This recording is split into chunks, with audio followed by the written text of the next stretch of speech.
Nos acompaña José Vaca, director de inspección de la Agencia Metropolitana de Control. ¿Cómo está, José? Gracias por estar con nosotros. Hola, muy buenas tardes a todos los radioescuchas, prestos aquí a informarles un poco de cosas.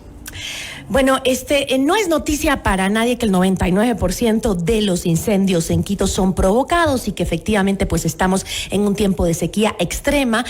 Si los bomberos ya habían detectado estos 17 puntos o zonas vulnerables, como se las llama, ¿qué tipo de controles se realizan en esta zona justamente para evitar que esto suceda? Sí, efectivamente, tenemos que entender que este 99% de incidencia respecto a cómo se inician los incendios, pues tiene o se refiere a negligencia o malas prácticas también por parte del ser humano. Son razones antrópicas, todas ellas. ¿Y qué es lo que buscamos? ¿Qué es lo que tratamos de encontrar en el campo para poder prevenir esto? Por un lado, son malas prácticas, como lo veníamos diciendo, dentro de los sistemas agrícolas, ¿no es cierto? Y de la agricultura en general, histórica, que tenemos en nuestro país, sobre todo en las partes rurales, se tiene todavía esta costumbre de quemar la chacra, de quemar el sembrío antes de poder iniciar las siembras. Esto va a ocurrir en el mes de octubre, como tradicionalmente se lo viene llevando, y hay esta costumbre de quemar las chacras. Por otro lado, también hay una costumbre de quemar la basura en ciertos sectores. En la ciudad creo que más es eso, ¿no? Porque el tema de las chacras, de la quema de que se cree que los terrenos producen mejor cuando son quemados, eso es más creo que en la zona rural, ¿no? Sí, pero estamos hablando también de las zonas en los límites, ¿no es cierto? El límite entre lo rural y urbano, que tenemos muchos y que efectivamente son donde se han presentado algunos de los incendios que hemos tenido en las últimas semanas, en los últimos días. Estas son dos cosas. Hay otra adicional, cuando no hay un buen mantenimiento de los lotes baldíos o de los lotes que se encuentran sin construcciones, sin habitación o habitabilidad. Esto también hay una incidencia de esto. Son tres factores muy puntuales que nosotros lo que hacemos bajo las directrices de una estricta coordinación con el Cuerpo de Bomberos de Quito es identificar este tipo de incidencias, identificar sectores que son vulnerables y comenzar a hacer patrullajes. Nosotros con el Cuerpo de Bomberos tenemos 3 patrullas permanentes en la ciudad de Quito. Están trabajando con un instructor y con personal de bomberos también, y hemos activado en estos últimos días 9 patrullas adicionales por parte de la Agencia Metropolitana de Control, evidentemente siempre con la coordinación que debemos tener y con la coordinación que se ha mantenido con el municipio de Quito, con el resto de entidades, Cuerpo de Agentes de Control y demás. Pero, esas patrullas han estado funcionando porque escuchaba a las autoridades que han pedido a los vecinos de las localidades incendiadas que revisen las cámaras de seguridad en busca de pistas para ver si las personas que han provocado los incendios. ¿El municipio no ha activado justamente esos patrullajes o ha activado algún tipo de videovigilancia en las zonas que son vulnerables y que las tiene identificadas justamente para servirse de eso? La videovigilancia se la mantiene desde el 911 y también desde las cámaras que mantiene el Cuerpo de Agentes de Control. ¿En esos puntos? No necesariamente en todos los puntos, porque tenemos que estar claros que son puntos de bosques protectores, de espacios que tenemos como de protección ecológica también, que no necesariamente tienen los puntos de vigilancia, que estas cámaras están montadas para efectos de seguridad fundamentalmente. Estos otros puntos se van atendiendo y precisamente se tiene que hacer 2 acciones, que es en esta corresponsabilidad que tenemos con la sociedad. Pero esa vigilancia en esos puntos no debería haber sido parte de una estrategia de prevención, considerando lo que usted acaba de decir, los problemas climáticos que estamos enfrentando hoy en día y que incluso fueron anunciados desde el año pasado. Sí, efectivamente, y por eso se han activado todas estas patrullas. El tema es que es bien importante entender, nuestras patrullas circulan por circuitos que hemos generado en estos 17 puntos, y hay circuitos que vamos trabajando en las avenidas, ¿no es cierto? Entonces vamos con la Córdoba-Galarza, por ejemplo, que es una avenida, pero es muy extenso el territorio para poder cubrir permanentemente con patrullas de vigilancia. Tenemos muy buenos resultados que los podemos reportar y que nos han dado excelentes resultados las patrullas, pero es evidente que también tiene que haber esta cooperación del ciudadano.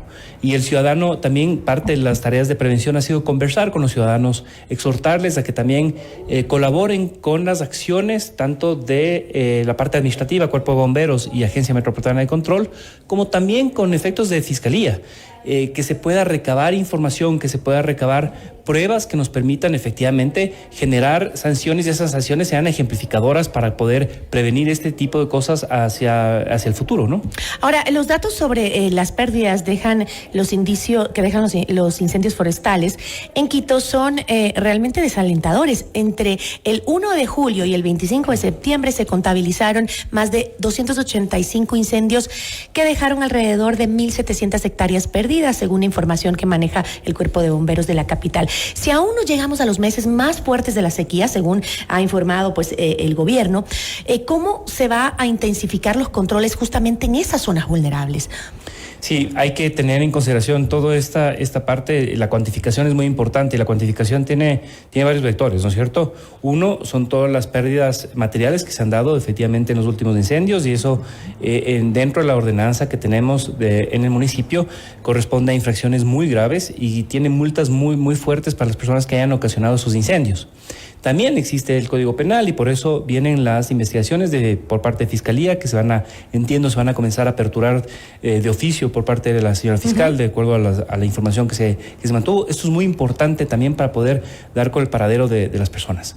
Pero hay otra parte de la cuantificación de las pérdidas. Recordemos que donde han ocurrido los incendios son corredores ecológicos. Estos corredores tienen una fauna, tienen una flora, tienen una serie de protección de esos espacios, ¿no es cierto? La misma pérdida de la capa vegetal en momentos de lluvia muy fuerte también nos puede generar otro conflicto, otro problema, y estamos preparándonos para eso también porque es importante prever este tipo de acciones. ¿Pero tiene el municipio realmente la capacidad operativa para vigilar estas zonas? Usted ha hablado de los patrullajes. ¿Es suficiente con eso? Nunca es suficiente. En este tipo de acciones nunca es suficiente.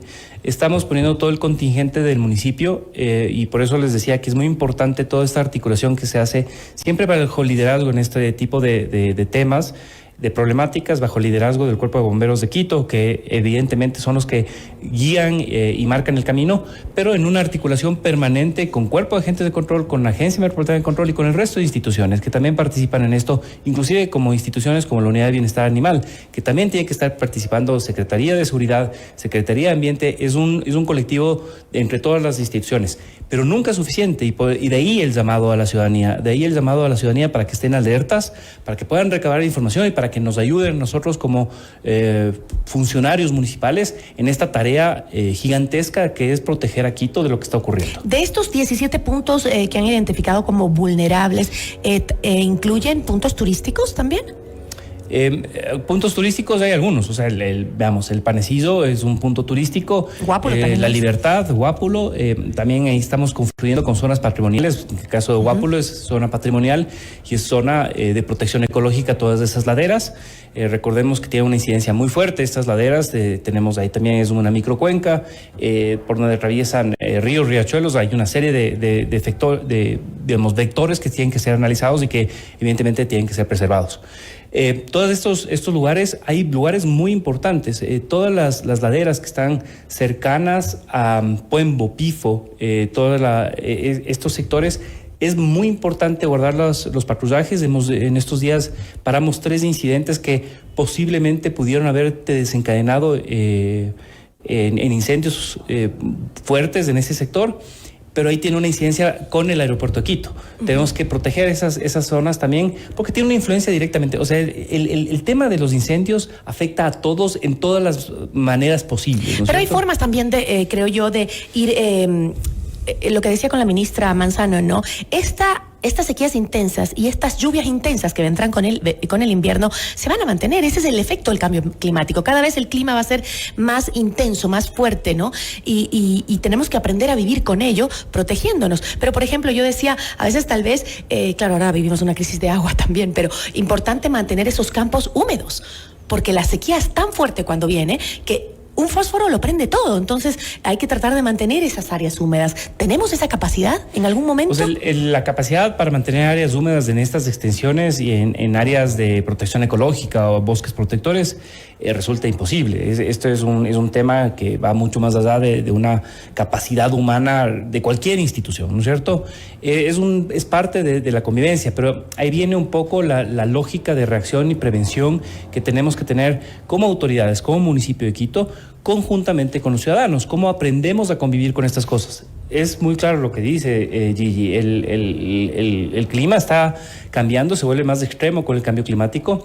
El tema del agua es muy importante. El tema del agua, tanto en nuestro país, que nos está afectando a las hidroeléctricas y en general a una serie de cosas, pero no solo es aquí. Ocurre también en Bogotá, ocurre en Medellín. Claro, ocurre las selvas se están incendiando en Brasil. Ocurre en México. Los bosques húmedos. Es un tema que nos convoca a todos a repensarnos en cómo realmente convivimos, cómo trabajamos conjuntamente entre ciudadanos y autoridades para poder enfrentar este tipo de crisis que se nos vienen más complejas con el paso del tiempo. Esperemos que esta experiencia nos sirva para haber aprendido algo, ¿no? Estar atentos y cada día trabajar por el ambiente. No es el cambio climático, no es un tema de los científicos, algo que pasa por allá en otros países, en otros continentes. No, es algo que ya está aquí con nosotros. Hay que trabajar, entenderlo y proteger al planeta. Le agradezco muchísimo.